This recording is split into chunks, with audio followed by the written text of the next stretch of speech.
Selamat siang saudara-saudara, mari kita bersaat teduh sejenak.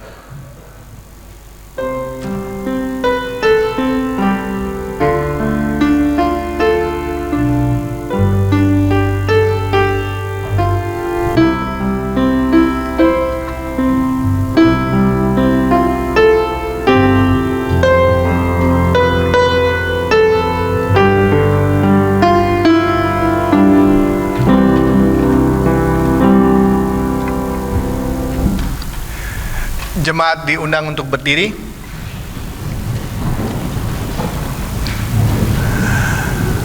Pertolongan kita adalah dalam nama Tuhan yang menjadikan langit dan bumi, yang kasih setianya sampai selama-lamanya.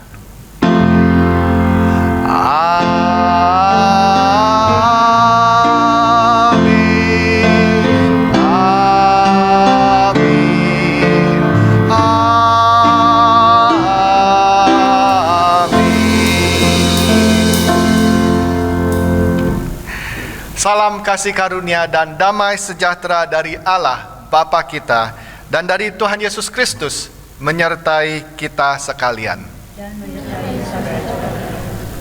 Untuk membuka kebaktian pada siang hari ini, marilah kita menyanyikan lagu "Ku Nyanyikan Kasih Setia Tuhan".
Jemaat dipersilakan untuk duduk kembali. Mari kita berdoa. Bapa kami di surga, Bapa kami datang dengan hati yang bersyukur. Kami datang untuk memuji, untuk meninggikan nama-Mu. Kami datang untuk bersekutu dan juga kami datang untuk mau mendengarkan firman-Mu. Kami ingin memberi syukur Bapa karena kasih setia-Mu yang tidak habis-habisnya.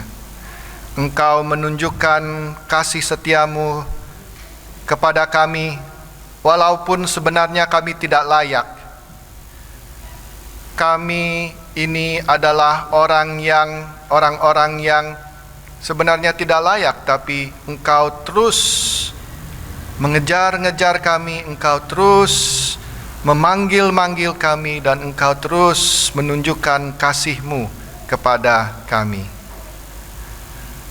Terima kasih Bapa, terima kasih bahwa kami boleh tinggal di negeri yang begitu indah, yang hampir bebas dari COVID-19. Itu adalah satu berkat. Tapi kami menjalankan kehidupan kami penuh dengan kepercayaan bahwa Engkau adalah Tuhan yang benar-benar menjaga. Engkau adalah Tuhan yang melindungi, dan Engkau adalah Tuhan yang mengasihi. Terima kasih Bapa. Dan Engkau telah menunjukkan kasih-Mu itu yang begitu besar melalui anak-Mu Tuhan Yesus Kristus. Dia rela mati di kayu salib untuk menanggung dosa-dosa kami. Dan bagi kami yang percaya kepadanya, kami akan mendapatkan hidup yang kekal, karena Dia tidak terus mati di kuburan, tapi Dia pada hari ketiga bangkit kembali. Terima kasih Bapa, terima kasih, karena kami tahu kalau kami berharap kepada Engkau, kami tidak akan dikecewakan. Bapa, walaupun Engkau telah menunjukkan kami apa yang benar, apa yang salah, apa yang Engkau inginkan dalam kehidupan kami, tapi seringkali kami tidak mengikuti. Kami mencari jalan sendiri. Tapi Engkau adalah Tuhan yang sangat mengasihi, dan Engkau adalah Tuhan yang mengampuni. Engkau telah berjanji pada kami, kalau kami mengaku akan dosa-dosa kami, maka Engkau akan mengampuninya. Terima kasih Bapa, terima kasih. Kami panjatkan doa ini dalam nama anak-Mu, Tuhan Yesus Kristus, Juru Selamat kami. Amin. Children? Are there any children? You want to come forward?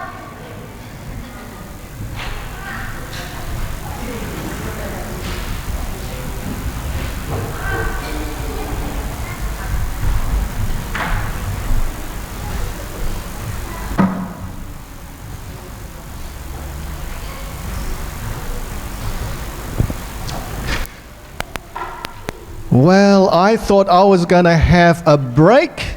No children up front. I thought, great, I can have a holiday from children's talk. But, oh, you disappoint me. No, you don't. It's great to have you up here. Okay, so now, who can tell me that something happened yesterday that is really special, and what was it about? It's the whole country did something yesterday. Yes. Voting. Voting. Okay. What was it? Voting for the prime ministers. Voting for the prime ministers. Okay. So I was going to ask, that's good, because I was going to ask, what were we voting for? And even without me asking, you already read my mind and you answered. Well done. Okay. So, voting.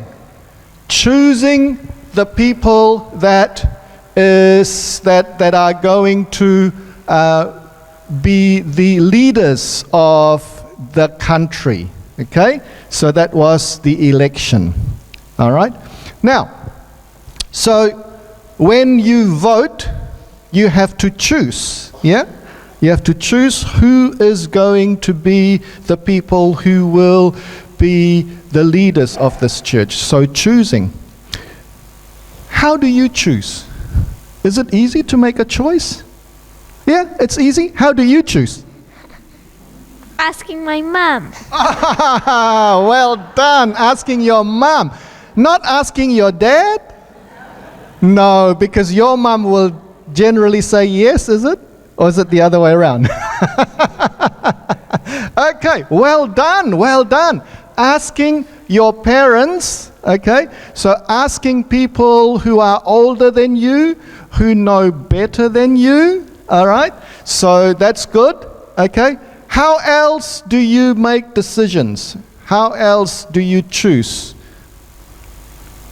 Any other ideas? Do you flip a coin? Yes, sometimes you do that. You flip a coin. Okay. But when it's important, you shouldn't be flipping a coin. Okay? So, because when you flip a coin, it's just by chance.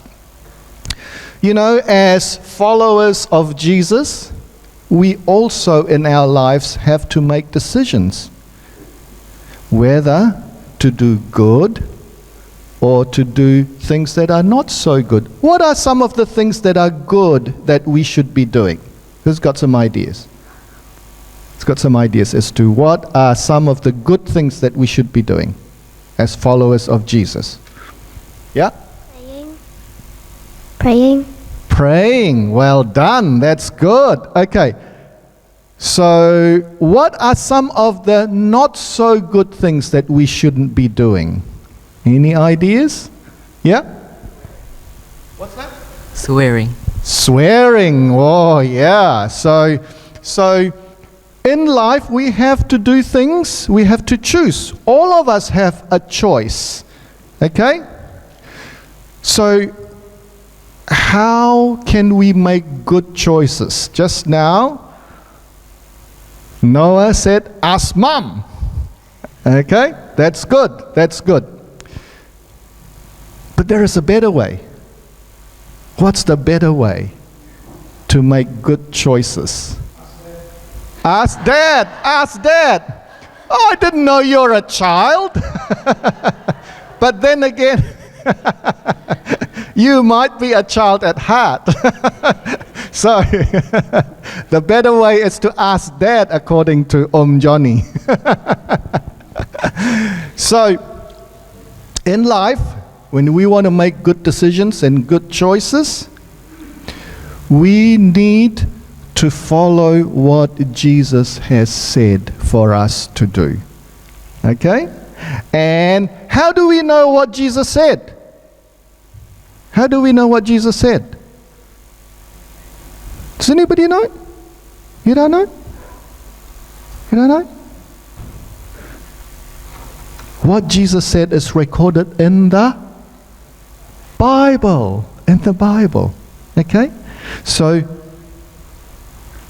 you need, all of us, not only the children, all of us need to look at what Jesus did and what Jesus didn't do, and we follow his example. And that is the best way of choosing what we should and shouldn't do. All right?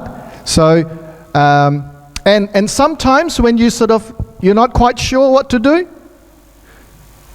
what we can do is we can pray. We can pray to God and ask God, what should I do? Okay? And then God will answer. All right? So remember, when we make choices, don't only just ask mom, ask dad, no. Okay? But also ask God. It's very important to ask God and follow Jesus' examples. Okay? All right, so let's pray before you go to Sunday school. So let's pray. Heavenly Father, we thank you for these children. We pray, Lord, that you will continue to bless them as they go to their Sunday school classes now. We pray that you help them to learn a little bit more about you so that in their lives they will be able to make good decisions, good choices, and decisions that will please you. We want to pray for the teachers, that you bless them too so that they may be able to teach them well. And for these children, we pray especially that they will continue to know you all throughout their lives. We pray all these things in the name of Jesus Christ, our Lord and Savior. Amen. Okay, so you can go to your Sunday school classes, and the teens as well can go to your classes. The teens will go with James. Selamat siang kepada jemaat sekalian. Selamat datang dan selamat berbakti pada hari ini. Dan kami juga mengucapkan welcome kepada keluarga Rio yang akan menetap di Auckland. Minggu depan kita akan mengadakan pelayanan baptisan anak atas Avi Michael Wenas anak kedua dari Chris Stevi dan Stefani. Juga diingatkan 2 minggu yang akan datang pada tanggal 1 November kita akan mengadakan kebaktian gabungan dan perjamuan kudus. Jadi kebaktian akan diadakan pada pukul 10 pagi dan tidak ada kebaktian siang. Setelah kebaktian gabungan dan AGM kita akan ada share morning tea bersama. Diharapkan jemaat dapat bring a plate untuk share bersama. Di dalam kebaktian gabungan ini, setelah kebaktian gabungan, kita akan mengadakan AGM dan juga ada pelantikan penatua baru Ibu Leni Lukito. Dalam AGM ini, gereja sudah membagikan laporan AGM secara soft copy. Jadi bagi jemaat yang belum menerima email dapat menghubungi saya, dan juga kita tidak akan mencetak laporan untuk dibagikan untuk jemaat secara keseluruhan, tapi bagi mereka yang mau laporan dicetak dapat email ke Ibu Christine, email ke gereja, dan laporan akan dibagikan minggu depan pada tanggal 25 Oktober.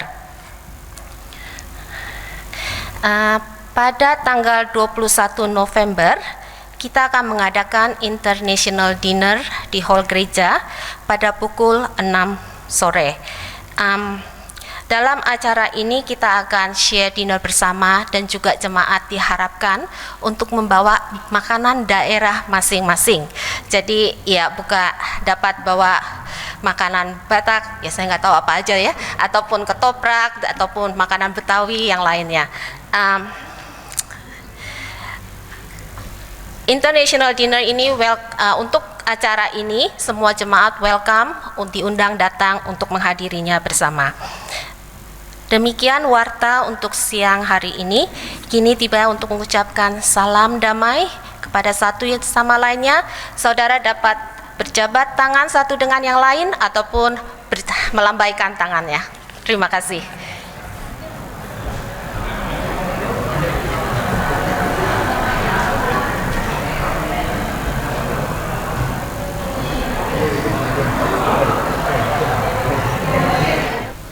Hanya ada sedikit ralat aja untuk tanggal 1 November itu. Itu bukan pelantikan elder baru, tapi pemilihan elder baru. Jadinya ada 2 step di gereja Presbyterian. Jemaat harus memilih dulu, nanti baru ditetapkan tanggal pelantikan. Jadi kita perlu datang untuk pilih. Kalau kita datang nggak dulu pilih, nggak bisa jadi elders gitu ya. Jadi kalau ada pertanyaan lebih lanjut bisa tolong dihubungkan ke Pak Pendeta atau ke saya atau ke elders yang lain. Itu aja klarifikasinya supaya nggak bingung nanti tanggal 1 kok nggak dilantik ya, cuma dipilih aja. Mari kita sama-sama menundukkan kepala, kita masuk dalam doa syafaat. Bapa kami dalam surga, kami mengucap syukur sebagai anak-anak Tuhan, kami hari ini diperkenankan untuk datang berbakti di tempat ini. Kami berdoa ya Tuhan, kalau Engkau terus memperizinkan kami sebagai anak-anak Tuhan di New Zealand ini boleh dengan bebas berbakti, boleh terus mengabarkan firman-Mu untuk mereka yang belum mengetahuinya. Nah, kami ucap syukur ya Tuhan kalau Engkau telah memimpin New Zealand melewati election yang baru. Nah, kami berdoa untuk pemerintahan baru yang akan dibentuk nanti, berikanlah mereka hikmat bijaksana, bukan saja memimpin negara ini, tetapi juga boleh membangunkan kerohanian di negara dan bangsa ini. Dan biarlah pemerintahan yang baru ini juga boleh memberikan kebebasan kepada rakyat untuk boleh terus berbakti. Terima kasih ya Tuhan, kami juga mau mengingat kepada banyak tempat di negara-negara lain di mana demokrasi tidak dapat berjalan dengan baik. Nah, kami mengingat kepada Indonesia Tuhan, di mana banyak kesulitan yang dihadapi oleh pemerintah untuk menangani perekonomian atau kesehatan atau kesejahteraan rakyat. Kami juga terus berdoa ya Tuhan, kalau Engkau memberikan pemerintahan Jokowi hikmat bijaksana dan kelancaran dan kerjasama yang baik dengan rakyat untuk boleh sama-sama membangun negara yang sejahtera dan lebih baik untuk rakyat Indonesia. Kami berdoa untuk negara-negara yang sedang mengalami konflik. Kami berdoa untuk Azerbaijan dan Armenia yang memperebutkan daerah. Dan kami berdoa ya Tuhan untuk mereka-mereka yang bertikai dan mereka yang saling mempengaruhi. Biarlah mereka diberikan hati yang mau mencari perdamaian untuk tidak mempersulit kehidupan rakyat di sana. Dan Tuhan, kami juga mengetahui bahwa COVID-19 yang terus mempengaruhi kehidupan kami di New Zealand ataupun di dunia yang bagian yang lain.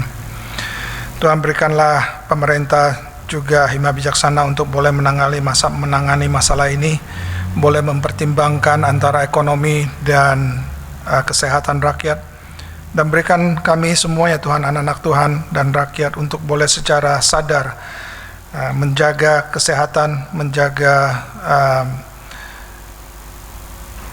social distancing supaya kita tidak menularkan penyakit kepada orang lain bila kami sakit. Dan Tuhan, kami berdoa untuk para ilmuwan yang sedang mencari antivirus yang tepat. Biarlah semua ini boleh cepat ditemukan dan kehidupan bangsa boleh berjalan normal kembali.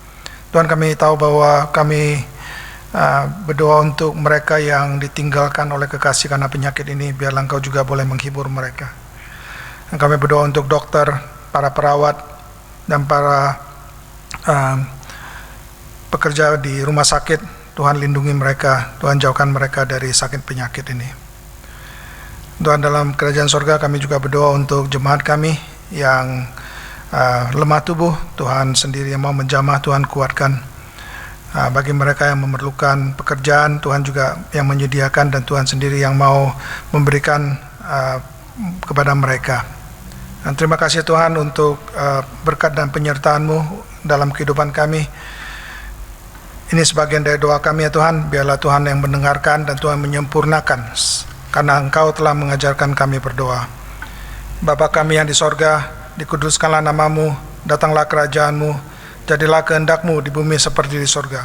Berikanlah kami pada hari ini makanan kami yang secukupnya, dan ampunilah kami akan kesalahan kami, seperti kami juga mengampuni orang yang bersalah pada kami.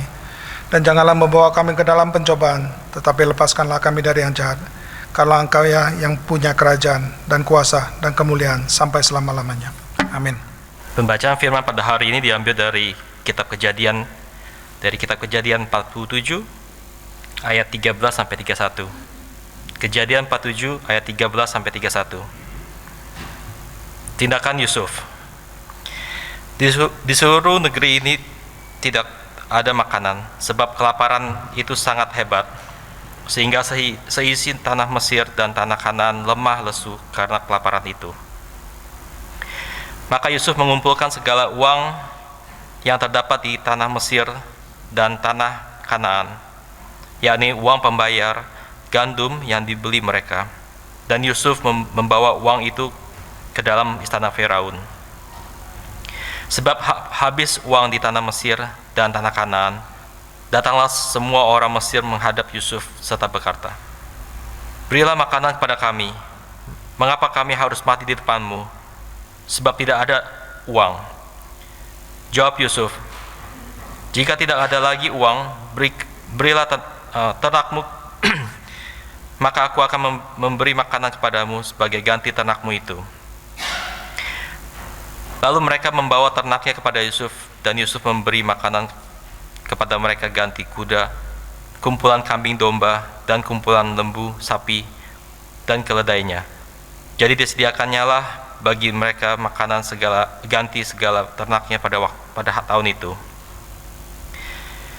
Lalu lewat tahun itu datanglah mereka kepadanya pada tahun yang kedua, serta berkata kepadanya, "Tidak usah kami sembunyikan kepada tuanku bahwa setelah uang kami habis dan setelah kumpulan ternak kami menjadi milik tuanku, tidaklah ada lagi yang tinggal dapat kami serahkan kepada tuanku. selain badan kami dan tanah kami. Mengapa kami harus mati di depan matamu, baik kami maupun tanah kami? Belilah kami dan tanah kami sebagai ganti makanan, maka kami dan tanah kami akan menjadi hamba kepada Firaun. Berikanlah benih supaya kami hidup dan jangan mati, dan supaya tanah itu jangan menjadi tandus. Lalu Yusuf membeli segala tanah dan orang Mesir untuk Firaun, sebab orang Mesir itu masing-masing menjual ladangnya, karena berat kelaparan itu menimpa mereka. Demikianlah negeri itu menjadi milik Firaun. Dan tentang rakyat itu, diperhambakannya lah mereka di daerah Mesir dari ujung yang satu sampai ujung yang lain. Hanya tanah para imam tidak dibelinya, sebab para imam mendapat tunjangan tetap dari Firaun, dan mereka hidup dari tunjangan itu. Itulah sebabnya mereka tidak menjual tanahnya. Berkatalah Yusuf kepada rakyat itu, pada hari ini aku telah membeli kamu dan tanahmu untuk Firaun. Inilah benih bagimu, supaya kamu dapat menabur di tanah itu. Mengenai hasilnya, kamu harus berikan 1/5 bagian kepada Firaun, dan 4 bagian lain itulah menjadi benih untuk ladangmu dan menjadi makanan kamu dan mereka yang ada di rumahmu, dan menjadi makanan anak-anakmu. Lalu berkatalah mereka, engkau telah memelihara hidup kami, asal kiranya kami mendapat kasih tuanku, biarlah kami menjadi hamba kepada Firaun. Yusuf membuat hal itu menjadi suatu ketetapan mengenai tanah di Mesir sampai sekarang, yakni bahwa 1/5 dari hasilnya menjadi milik Firaun. Hanya tanah para imam tidak menjadi milik Firaun. Yakub pada akhir hidupnya, ayat 27. Maka diamlah Israel di tanah Mesir, di tanah Goshen, dan mereka menjadi penduduk di situ. Mereka beranak cucu dan sangat bertambah banyak. Dan Yakub masih hidup 17 tahun di tanah Mesir. Maka umur Yakub, yakni tahun-tahun hidupnya, menjadi 147 tahun. Ketika hampir waktunya bahwa Israel akan mati, dipanggilnya lah anaknya Yusuf dan berkata kepadanya, jika aku mendapat kasihmu, letakkanlah kiranya tanganmu di bawah pangkal pahaku, dan bersumpahlah bahwa engkau akan menunjukkan kasih dan setia kepadaku. Janganlah kiranya kuburkan aku di Mesir, karena aku mau mendapat perhentian bersama-sama dengan nenek moyangku. Sebab itu angkutlah aku dari Mesir dan kuburkanlah aku dalam kubur mereka. Jawabnya, aku akan berbuat seperti katamu itu. Kemudian kata Yakub, bersumpahlah kepadaku bahwa, maka Yusuf pun bersumpah kepadanya. Lalu sujudlah Israel di sebelah kepala tempat tidurnya. Demikianlah firman Tuhan untuk hari ini. Yang berbahagialah yang mendengarkan dan melakukannya. Haleluya.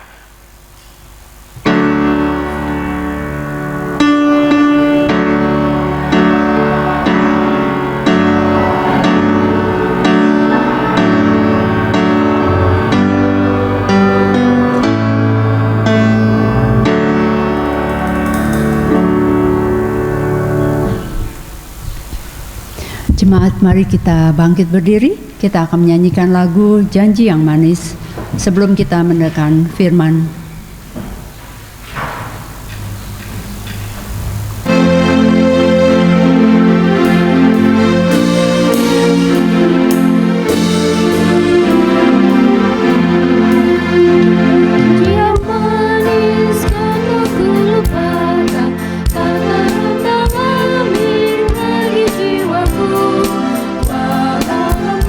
Hidupku penuh awan, nanti kau jumpa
untuk duduk kembali.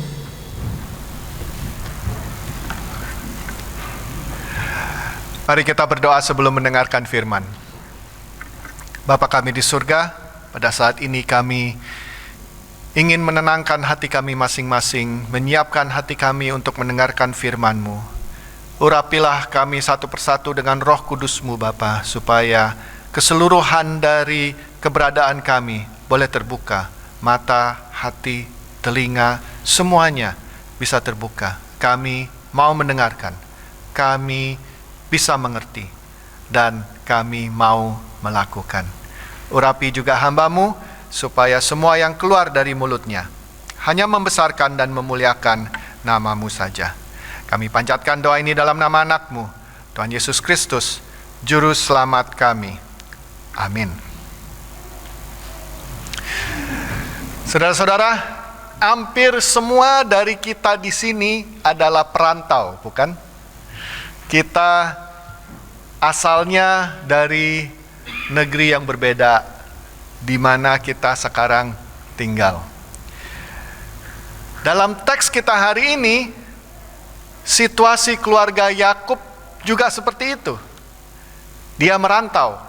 Dia bukan di negeri yang sudah dijanjikan kepada keluarga mereka oleh Tuhan.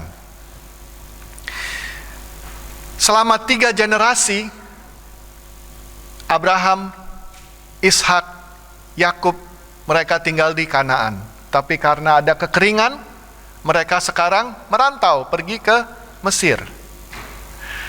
Jadi coba kita lihat apa yang kita bisa aplikasikan dalam kehidupan kita waktu kita merantau.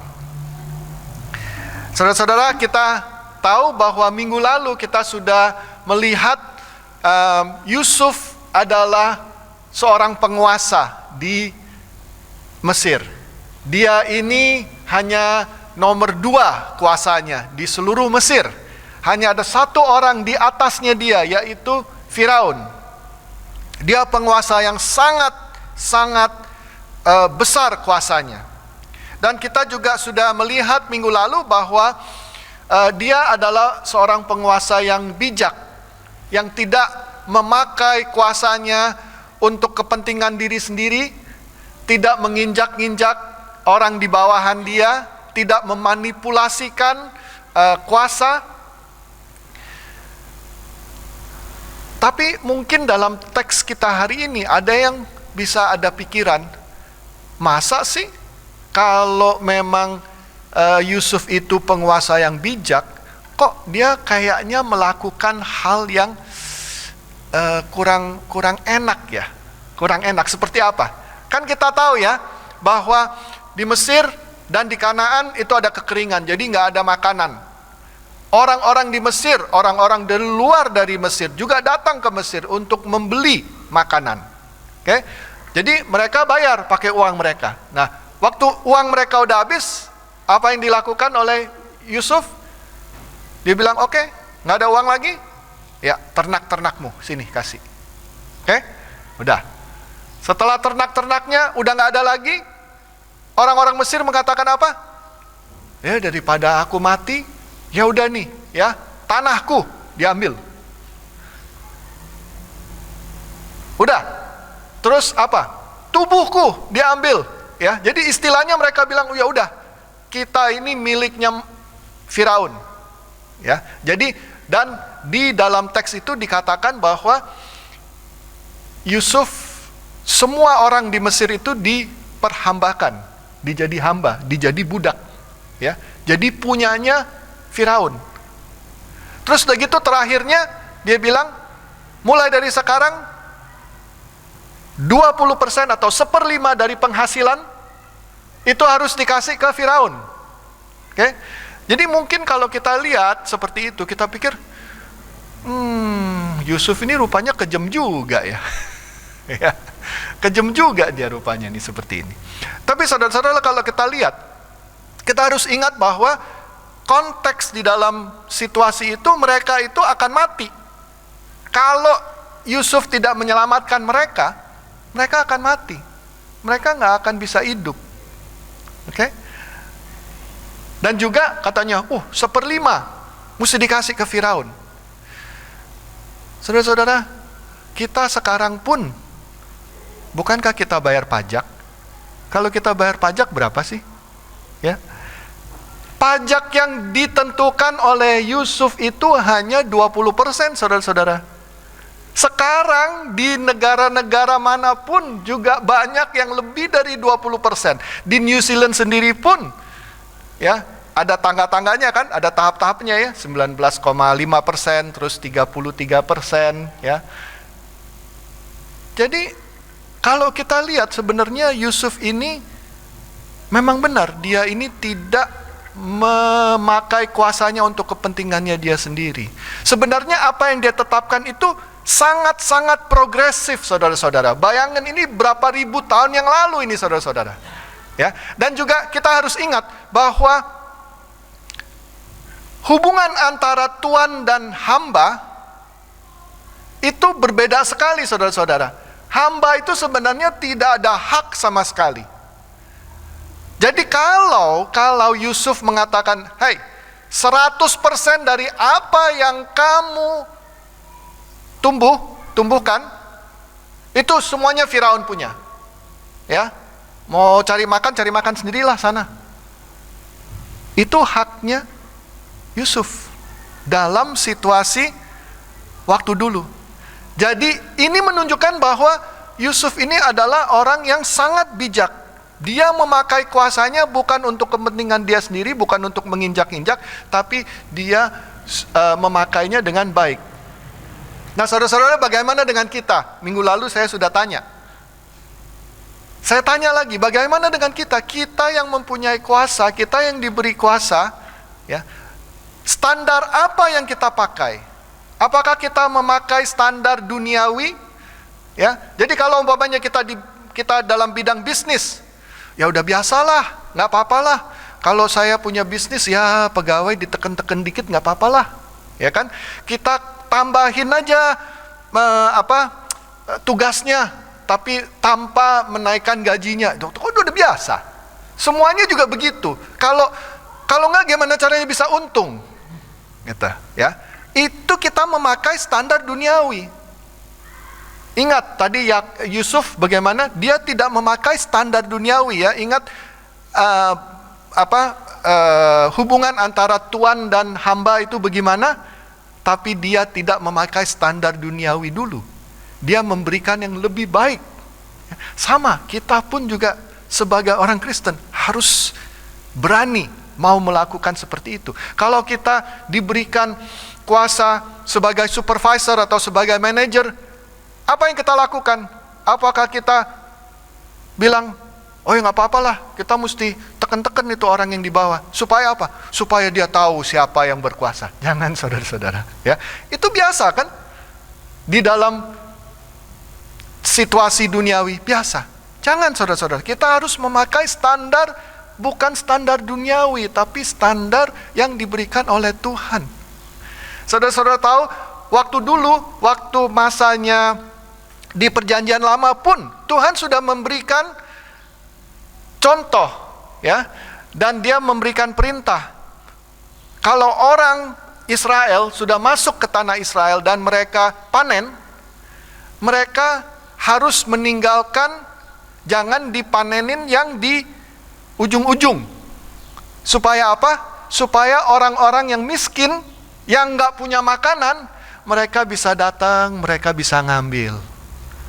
Ya, itu standarnya Tuhan.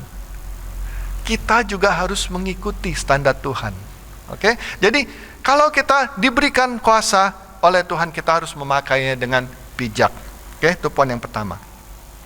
Kalau kita teruskan, saudara-saudara, menurut ayat 27, di sana dikatakan bahwa Yakub, yaitu Israel itu namanya Yakub juga, ya.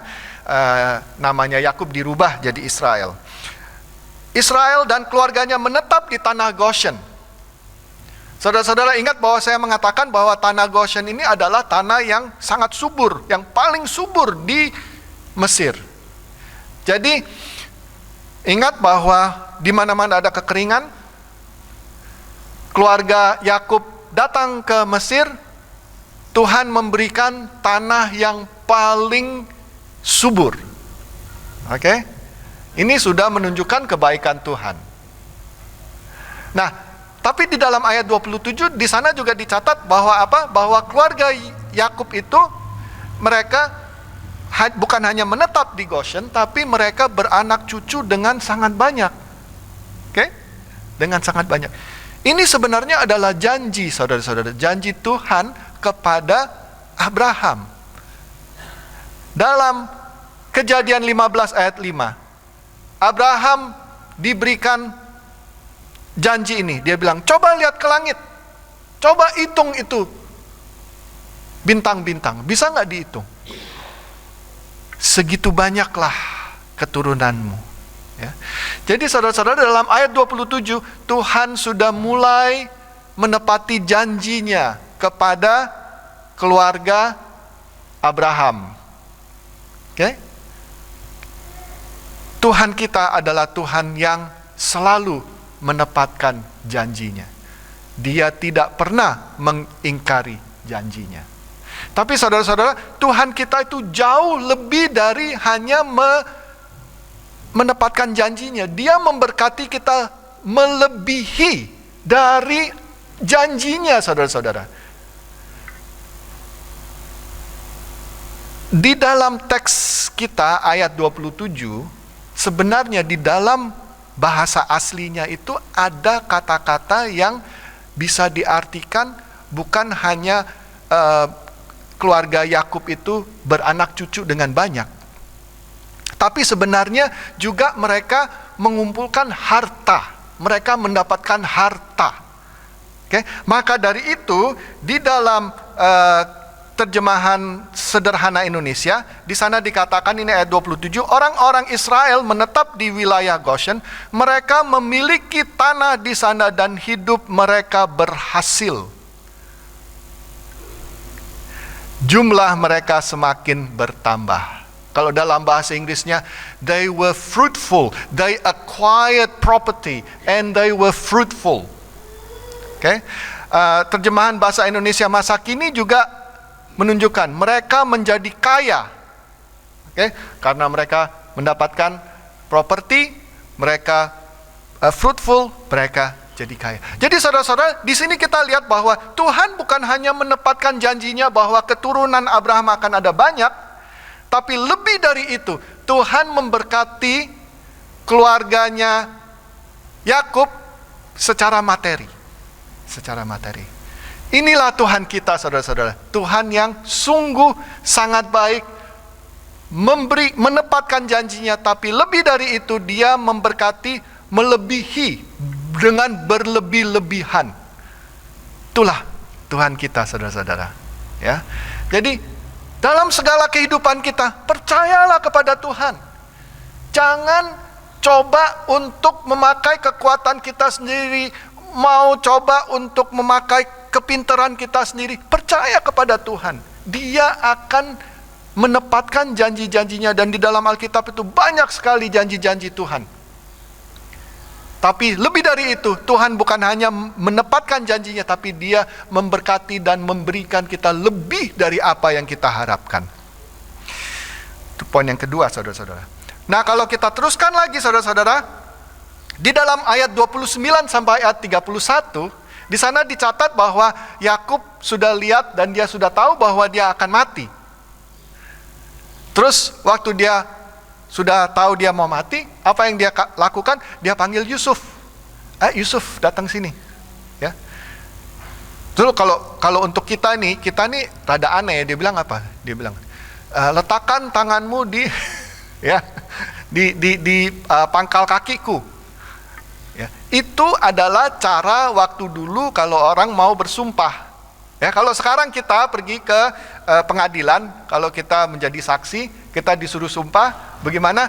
Dia bilang katanya, taruh tanganmu, letakkan tanganmu di Alkitab, ya. Terus begitu bersumpah. Nah, itu. Oke. Ini sekarang. Kalau dulu dia bilang letakkan tanganmu di pangkal kakiku. Oke. Jadi Yusuf disuruh bersumpah sama ayahnya.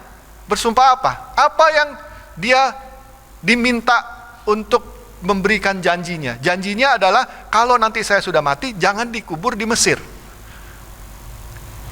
Nah saudara-saudara, kalau kita lihat seperti ini, ingat tadi bahwa Yakub dan keluarganya sudah tinggal di Mesir, mereka sukses, mereka sudah enak, tinggalnya enak, semuanya sudah disiapkan, ya, sudah sukses. Tapi Yakub tidak melupakan Tuhan. Saudara-saudara, seringkali dalam kehidupan kita, kalau kita sudah sukses, kalau kita sudah enak, semuanya jalan dengan baik, kita pikir, oh ya wajarlah, kan aku kerja keras, ya, kan ini kepintaran aku, ya wajarlah aku begini. Kita lupa akan Tuhan, ya. Yakub tidak seperti itu. Dia sudah kaya seperti tadi dikatakan, ya. Dia punya tanah, dia makanan cukup, ternakannya dia juga ada. Dia diberkati oleh Tuhan. Tapi waktu dia mati, waktu dia mau mati, dia masih ingat bahwa Tuhan menjanjikan bahwa keturunan Abraham itu akan tinggal di tanah Kanaan. Maka dari itu dia bilang, saya tidak mau dikubur di Mesir, saya mau dikubur di tanah perjanjian. Oke? Nah saudara-saudara, dalam kehidupan kita bagaimana saudara-saudara? Kalau kita sudah sukses, kalau kita sudah mendapatkan ketenangan dalam kehidupan kita, apakah kita melupakan Tuhan? Apakah kita hanya mengingat Tuhan kalau kita menghadapi tantangan? Seringkali dalam kehidupan kita seperti itu ya. Saya itu juga seperti itu kadang-kadang. Ya kalau udah semuanya udah enak-enak, udah lupa dah, ya. Tenang aja gitu. Nah, nanti kalau udah ada masalah baru Tuhan tolongku. Ya. Jangan saudara-saudara. Jangan hanya mengingat Tuhan kalau lagi susah. Ya. Bukan berarti kalau kita lagi susah kita nggak boleh minta bantuan sama Tuhan. Boleh. Ya, Tuhan itu sangat baik. Walaupun kalau manusia kita seperti itu ya, ada teman gitu. Kalau kita lagi sukses, kita lupain teman kita. Terus gitu kalau kita lagi susah, kita datang, minta tolong dong. Teman kita kan pasti ya 1 kali, 2 kali gitu nggak apa-apa ya. Tapi kalau udah 10 kali digituin, bagaimana sama teman kita? Bilang, lo mah ya, lagi susah aja datang ke gue gitu ya. Kalau enggak, lupa. Tuhan enggak seperti itu. Tuhan itu kita berkali-kali datang kepada Tuhan. Tuhan selalu mengatakan, oke, no problem. Ya, saya bantu. Tapi jangan lupa Tuhan kalau kita sudah sukses. Jadi saudara-saudara, dalam kehidupan kita marilah kita ingat kalau kita diberi kuasa, dan sebenarnya kita ini semuanya diberi kuasa, berbeda-beda kuasanya ya, dalam kehidupan kita, dalam keluargaan kita, dalam tempat pekerjaan kita, itu semuanya kita ada kuasa. Bagaimana kita memakai kuasa kita? Jangan sampai nanti ada orang yang bilang, ih orang Kristen kok kayak gitu ya, aku gak mau deh jadi orang Kristen gitu ya. Karena apa? Karena kita memanipulasi dan memakai kuasa kita untuk kepentingan kita sendiri. Jangan. Okay? Juga ingat bahwa Tuhan kita adalah Tuhan yang bukan hanya menepati janjinya kepada kita, tapi Dia memberikan lebih dari itu. Lebih banyak, lebih baik. Itulah Tuhan kita. Dan kita juga harus ingat, Tuhan bukan hanya waktu kita menghadapi tantangan, tapi dalam kehidupan kita, keseluruhan kita, kita harus tetap terus bersandar kepada Dia. Kita harus bersyukur kepada Dia. Kita harus memuji nama Dia, dan kita harus mengingat Dia dalam kehidupan kita. Amin. Mari kita berdoa. Bapa kami di surga, sekali lagi kami ingin memberi syukur. Engkau telah mengingatkan kami supaya dalam kehidupan kami, kalau kami diberikan kuasa, ajarkan kami Bapa untuk memakai kuasa itu dengan bijak.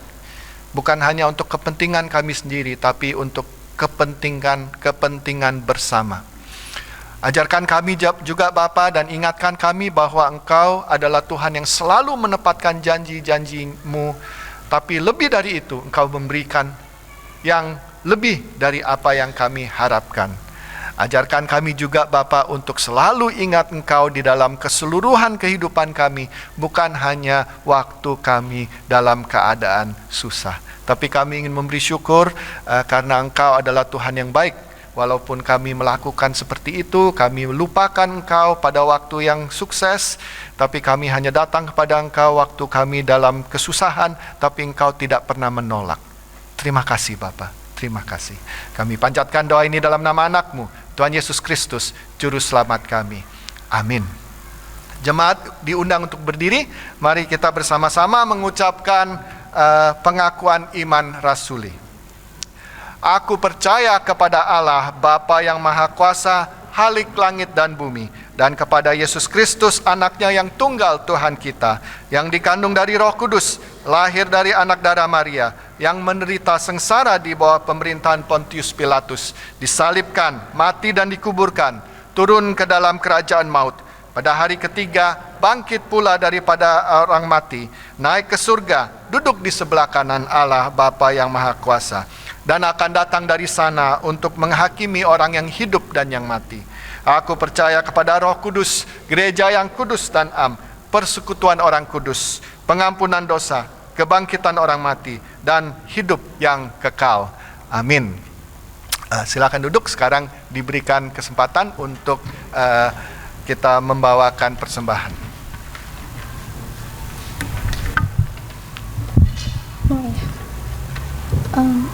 Untuk mengiring persembahan pada hari ini, marilah kita menyanyikan lagu Berkat Kemurahan-Mu.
Untuk bangkit berdiri. Kau hiasi kehidupanku dengan kemurahan-Mu.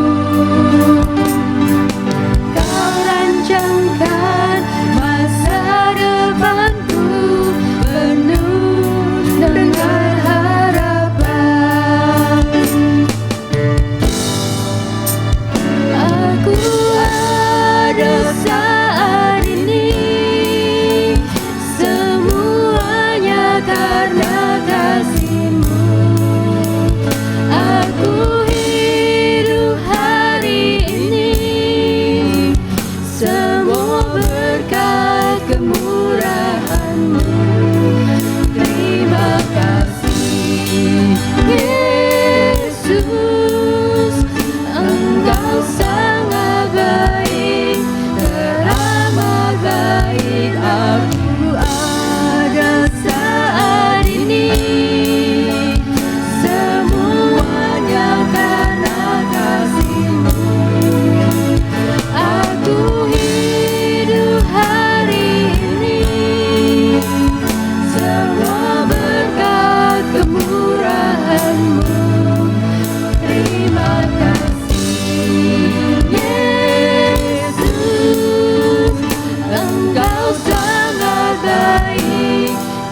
sangat baik, teramat baik bagiku.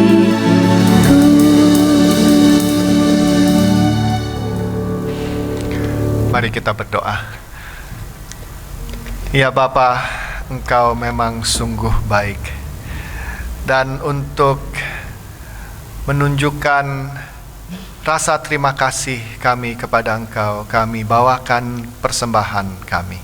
Sebenarnya kami hanya mengembalikan sebagian dari apa yang Engkau telah berikan pada kami, karena semua yang kami ada itu hanya datang dari Engkau. Terimalah apa yang sudah dibawakan pada siang hari ini dan juga yang sudah dimasukkan ke dalam bank account secara otomatis. Kiranya Engkau mau terima, Kau kuduskan, dan Kau pakai untuk kebesaran dan kemuliaan nama-Mu saja. Kami panjatkan doa ini dalam nama anak-Mu, Tuhan Yesus Kristus, Juru Selamat kami. Amin.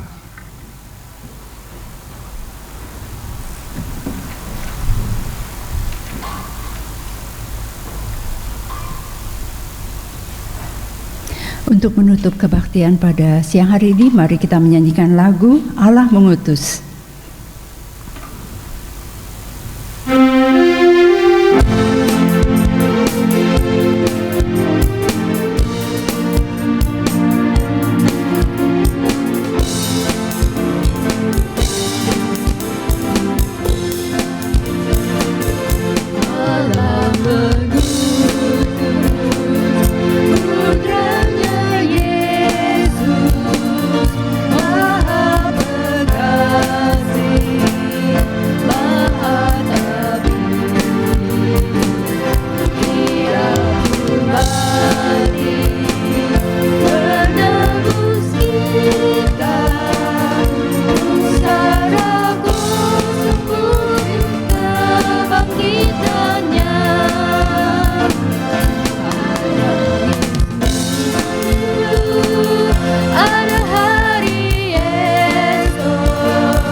Pulanglah dari tempat ini dengan pengertian bahwa Tuhan kita adalah Tuhan yang hidup. Tuhan memberkati engkau dan melindungi engkau. Tuhan menyinari engkau dengan wajah-Nya dan memberi engkau karunia. Tuhan menghadapkan wajahnya kepadamu dan memberi engkau damai sejahtera.